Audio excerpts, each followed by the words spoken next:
నమస్తే welcome to our channel నేను రమ్య ఈరోజు మనతో పాటు ఉన్నారు ప్రముఖ సైకాలజిస్ట్ హరి రఘుప్రియ గారు అమ్మ నమస్తే నమస్తే నాన్న సో అమ్మ నాకు ఒక పెద్ద సందేహం ఏంటంటే ఈ మధ్య కాలంలో అక్కినేని అఖిల్ మ్యారేజ్ అయింది మ్యారేజ్ అయ్యే వరకు ఓకే అయిన తర్వాత అసలు మామూలు ట్రోల్స్ కాదు వాళ్ళ ఫ్యామిలీ గురించి కానీ అక్కినేని ఫ్యామిలీ కాదు సెకండ్ హ్యాండ్ ఫ్యామిలీ అని ఒకరైతే ఇంకొంతమంది ఏమో డబ్బుల కోసం అతనికంటే పెద్ద వయసులో ఉన్న వాళ్ళని కూడా అక్కినేని అఖిల్ పెళ్లి చేసుకున్నాడని ఇంకొన్ని చూస్తే చాలా బాధాకరంగా ఉంటాయి ఇది సెకండ్ హ్యాండ్ ఫ్యామిలీ అనడం కానీ లేకపోతే ఇంకొన్ని రకాల కొన్ని వల్గర్ మాటలు మాట్లాడడం అసలు వాళ్ళ మెంటాలిటీ ఎలా ఉంటుంది ఈ ట్రోలర్స్ది కానీ మీమర్స్ది కానీ అలా చెయ్యాలి అన్నప్పుడు వాళ్ళు చేసేటప్పుడు బాగానే ఉంటుంది మీమ్స్ అయినా సరే ట్రోల్స్ అయినా సరే హాస్యాస్పదంగా ఉంటే ఓకే కానీ అది దాటితే పరిస్థితులు వేరేగా ఉంటాయి వాళ్ళ సైకాలజీ ఎలా ఉంటుంది అసలు ఇలా చేసే వాళ్ళవి డెఫినెట్గా అలాంటి వాళ్ళ సైకాలజీ చాలా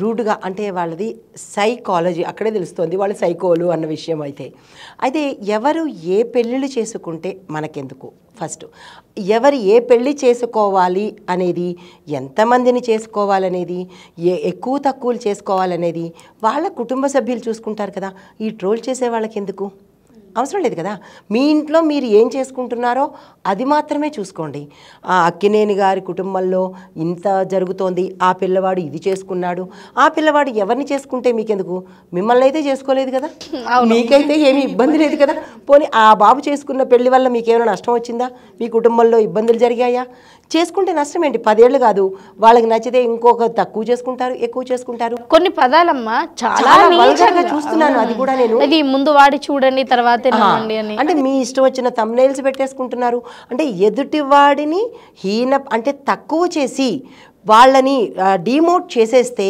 మనం ఏదో గొప్ప అయిపోతాము అని అనుకుంటాం అది చాలా పొరపాటు సూర్యుడి మీద మట్టి వేస్తే తిరిగి ఎవరికి వస్తుంది తల్లి మళ్ళా మన మీదకే వస్తుంది కానీ అంటే ఈ కాసేపట్లో ఒకళ్ళని అంటే మానసికంగాను ఇలా ప్రజల్లో హీనపరిచి చీప్గా చేస్తే మనం ఏదో మంచి అని అనుకుని ట్రోలర్స్ అందరూ డబ్బు సంపాదించడం కోసమో లేదా వ్యూస్ కోసమో ఇలాంటి చెత్త ఐడియాస్తో వాళ్ళని బదనాం చేస్తున్నారు అది ఎంతవరకు అమ్మ మీకు విషయం చెప్పాలా నేను ఒక 2 రోజుల క్రితమే చూశాను వాళ్ళ పెళ్లి జరిగి ఇప్పటికీ వారం కూడా అయితే లేదు థంబ్నెయిల్స్ ఏమని పెడుతున్నారో తెలుసా అఖిల్ భార్య చేసిన విషయాలు తెలిస్తే షాక్ అవుతారు ఇలాంటి థంబ్నెయిల్స్ ఆమె ఎలాంటి పనులు చేసిందో తెలుసా ఇలా ఇలా అసలు ఇలా పెడితే ఏమొస్తుంది అసలు వాళ్ళకి ఏం తెలుసు అలా పెడుతున్నారు అదే కదా వాళ్ళ ఇంట్లోకి వెళ్ళి ఉన్నారా వాళ్ళ ఇంట్లో పని చేశారా వాళ్ళ ఇంట్లో ఏం చూసారని చెప్పి అంటే ఏం లేదు ఏదైనా ఒకళ్ళిద్దరు పచ్చగా ఉంటే చూడాలి అయితే బహుశా ఈ ట్రోల్ చేసే వాళ్ళకి పెళ్ళిళ్ళు అయి ఉండకపోవచ్చు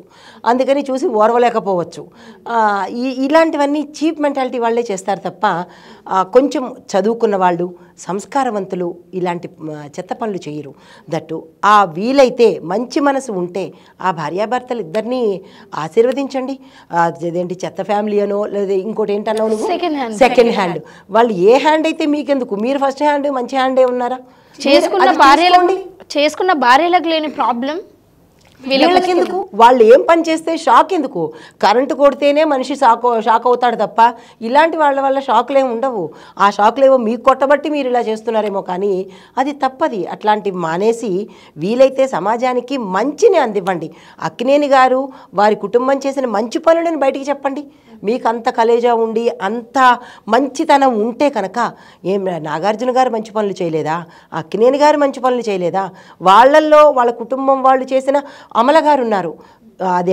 అది బ్లూ క్రాస్ పెట్టి ఎన్ని మూగజీవాలని కాపాడారు అవి కనపడవా ఇలాంటివే కనపడతాయా మీకు అమల గారు చేసిన మంచి పనులు మీరు చెయ్యండి నాగార్జున గారు చేసిన మంచి పనులు మీరు చేయండి అంతేగాని వాళ్ళు ఏం చేశారా మీకెందుకు ఇక నుంచైనా అలాంటివి అంటే ఎదుటివాడి కష్టంతోనో లేదంటే ఎదుటివాడి మీద బురద జల్లి మనం పడాలి అని అనుకోవడమో అది చాలా రూడ్ మెంటాలిటీ రబ్బిష్ మెంటాలిటీ అట్లాంటిది అంటే ఎలా చెప్పాలి అంటే కనుక వాళ్ళ మెంటాలిటీ అంటే వాళ్ళ మైండ్ సెట్ ఇమ్మెచ్యూర్డ్ అనమాట మెచ్యూరిటీ లేదు వాళ్ళకి అలాంటి వాళ్ళే ఇలాంటివి పెట్టేస్తే జనాలు కూడా అలాగే ఉన్నారు అది ఏంటా ఆ థంబ్నెయిల్ చూడంగానే అహో ఇదేదో జరిగిపోతుంది తెలిసేసుకోవాలి నాగార్జున గారు ఏం చేసేసారు ఆ పిల్లాడు అఖిల్ ఏం చేసేసాడు ఎవరు ఏం చేస్తే మీకెందుకు మీ ఇంట్లో ఉన్న చిచ్చు మీరు చూసుకోండి చాలు అవునా? మీ ఇంట్లో మీరు ఏం చేస్తున్నారు అంటే మీ ఇంట్లో పనులన్నీ వదిలేసి ఎదుటోడు ఏం చేస్తున్నాడా అన్న దృష్టితోనే సగం మంది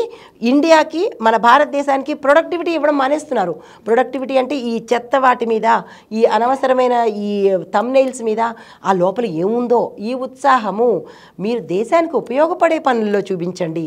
అంటే నాకు ఈ థంబ్నెయిల్స్ చూసినప్పుడు ఏమనిపించింది అంటే ఈ సెకండ్ హ్యాండ్ ఫ్యామిలీ అది ఇది సో అండ్ సో ఇవన్నీ చూసినప్పుడు అరే వీళ్ళేంటి ఇంత వెనుకబడిపోయి ఉన్నారా, ఎందుకంటే ఇప్పుడు అంతా కూడా వెస్టర్నైజ్ అయిపోతుంది. అండ్ సెకండ్ థింగ్ అందరు చదువుకున్నారు, ఫైనాన్షియల్ ఫ్రీడమ్ వచ్చింది, అయినా కానీ వాళ్ళ మెంటాలిటీ అలానే ఉంది. నాకు తెలిసి మేబీ వాళ్ళు చదువుకోలేదు అయి ఉండొచ్చు. చదువుకున్న వాళ్ళు కూడా మూర్ఖులు ఉంటారమ్మా. ఎంతసేపు ఎదుటి వాళ్ళు ఏం చేస్తున్నారు అన్న ధ్యాసతోనే ఉంటారు. ఇది జనరల్గా నాకు తెలిసి యూతే పెడుతున్నట్టున్నారు, పెద్దవాళ్ళు అయితే పెట్టరు. వాళ్ళు ఏం చేశారనేది పెద్దవాళ్ళు ఏం తక్కువ కాదమ్మా. ఇప్పుడు ఎవరైనా ఒకటి పెట్టారనుకోండి, దాని కింద కామెంట్స్ కొన్ని లక్షల కామెంట్స్, వేల కామెంట్స్ ఉంటాయి.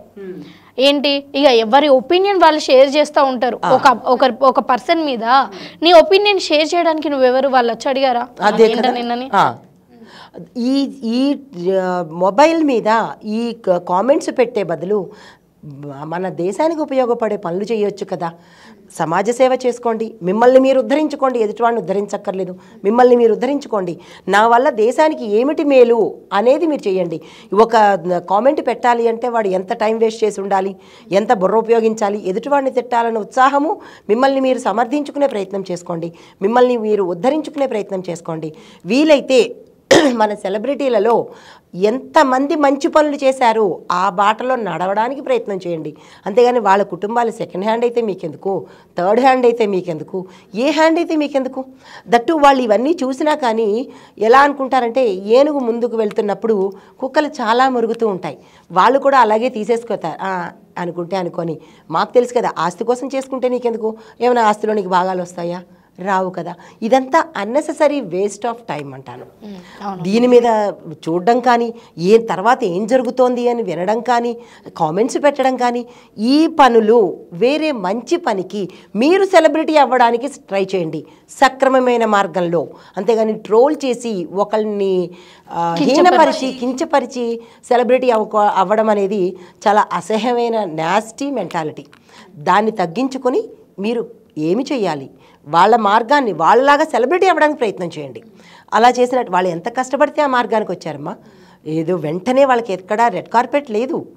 దాన్ని తగ్గించుకొని వాళ్ళ మనసుని బాధ పెట్టకుండా ఉండేలాగా నేటి ఈ ట్రోల్స్ పెట్టేవాళ్ళు ఎవరో ఏమిటో తెలియదు, వాళ్ళు కూడా మంచి మార్గంలో ఉండి ప్రతి ఒక్కళ్ళు చూసేది యూట్యూబే. అది యువతకు పనికొచ్చేటట్టుగా, యువతని మంచి మార్గంలో పెట్టేటట్టుగా మీరు థంబ్నెయిల్స్ పెట్టండి. మీ వ్యూస్ కోసము ఎదుటి వాళ్ళని ఇబ్బంది పెట్టడము, వాళ్ళని కించపరచడం అనేది అది ఆ మెంటాలిటీకి పదం లేదు, కనుక్కోవాలి. థ్యాంక్ యూ అమ్మా, చాలా చక్కగా వివరించారు.